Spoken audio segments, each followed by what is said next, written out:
Lettre de saint Paul à Tite. Texte de la Bible catholique Crampon.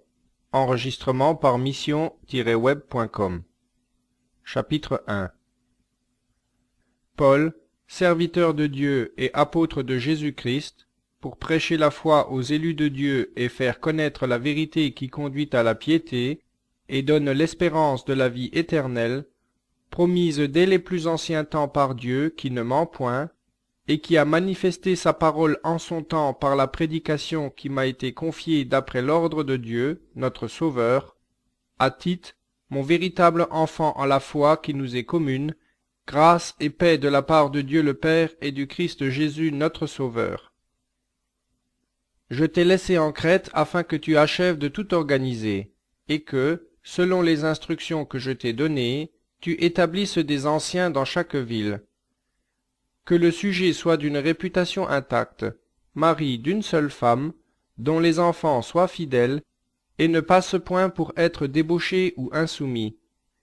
Car il faut que l'évêque soit irréprochable, en qualité d'administrateur de la maison de Dieu, qu'il ne soit ni arrogant, ni colère, ni adonné au vin, ni enclin à frapper, ni porté à un gain sordide, mais qu'il soit hospitalier, zélé pour le bien, circonspect, juste, saint, maître de ses passions, fermement attaché à la doctrine qui lui a été enseignée afin d'être en état d'exhorter selon la saine doctrine et de réfuter ceux qui la contredisent.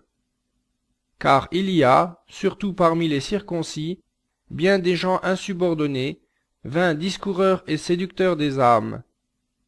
Il faut fermer la bouche à ces gens-là qui bouleversent des familles entières et qui enseignent, pour un vil intérêt, ce qu'on ne doit pas enseigner.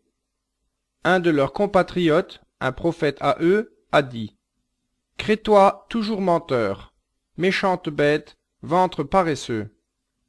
Ce témoignage est vrai.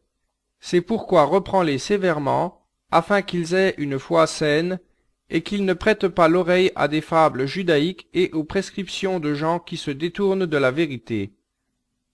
Tout est pur pour ceux qui sont purs, mais pour ceux qui sont souillés et incrédules, rien n'est pur. Au contraire, leur esprit est souillé, ainsi que leur conscience. Ils font profession de connaître Dieu, et ils le renient par leurs actes, abominables qu'ils sont, rebelles et incapables de toute bonne œuvre. Chapitre 2. Pour toi, tiens un langage conforme à la saine doctrine.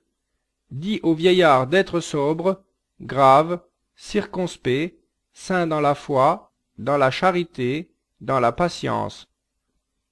Pareillement aux femmes âgées, de faire paraître une saine modestie dans leur tenue, de n'être ni médisantes, ni sujettes aux excès du vin, mais sages conseillères, capables d'apprendre aux jeunes femmes à aimer leurs maris et leurs enfants, à être retenues, chastes, occupées aux soins domestiques, bonnes, soumises chacune à son mari, afin que la parole de Dieu ne soit exposée à aucun blâme.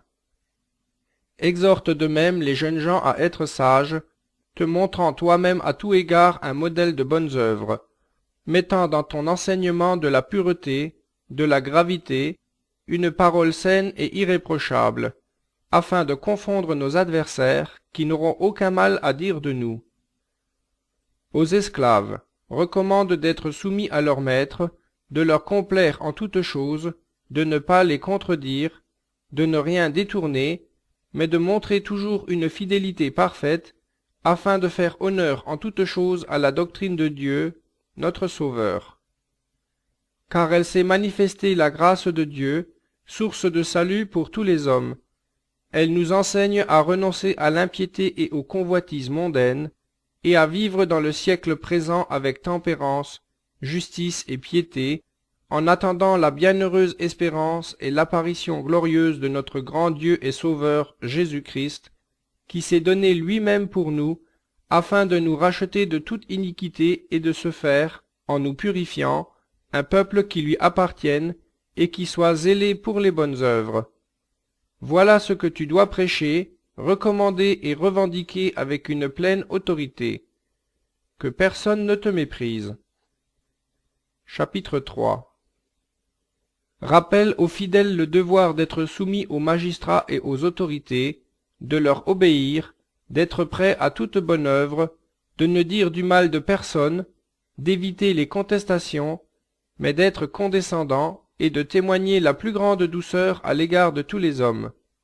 Car nous aussi, nous étions autrefois insensés, indociles, égarés, esclaves de toutes sortes de convoitises et de jouissances, vivant dans la malignité et l'envie, dignes de haine, et nous haïssant les uns les autres. Mais lorsque Dieu notre Sauveur a fait paraître sa bonté et son amour pour les hommes, il nous a sauvés, non à cause des œuvres de justice que nous faisions, mais selon sa miséricorde, par le bain de la régénération et en nous renouvelant par le Saint-Esprit, qu'il a répandu sur nous largement par Jésus-Christ notre Sauveur, afin que, justifiés par sa grâce, nous devenions héritiers de la vie éternelle selon notre espérance. C'est là une parole certaine, et je désire que tu affirmes ces choses, afin que ceux qui croient en Dieu s'appliquent à être les premiers dans la pratique des bonnes œuvres. C'est ce qui est bon et utile aux hommes. Quant aux questions folles, aux généalogies, aux querelles, aux disputes relatives à la loi, évite-les, car elles sont inutiles et vaines. Pour celui qui fomente des divisions, après un premier et un second avertissement, éloigne-le de toi, sachant qu'un tel homme est entièrement perverti, et qu'il est un pécheur condamné de son propre jugement. Lorsque je t'aurai envoyé Artémas ou Tychique, hâte-toi de venir me rejoindre à Nicopolis, car j'ai résolu d'y passer l'hiver. Pourvois avec soin au voyage de Zénas, le docteur de la loi, et d'Apollos, en sorte que rien ne leur manque. De plus, que les nôtres aussi apprennent à se porter aux bonnes œuvres, de manière à subvenir aux besoins urgents, afin qu'ils ne soient pas sans fruit. Tous ceux qui sont avec moi te saluent, salue ceux qui nous aiment dans la foi. Que la grâce soit avec vous tous. Amen.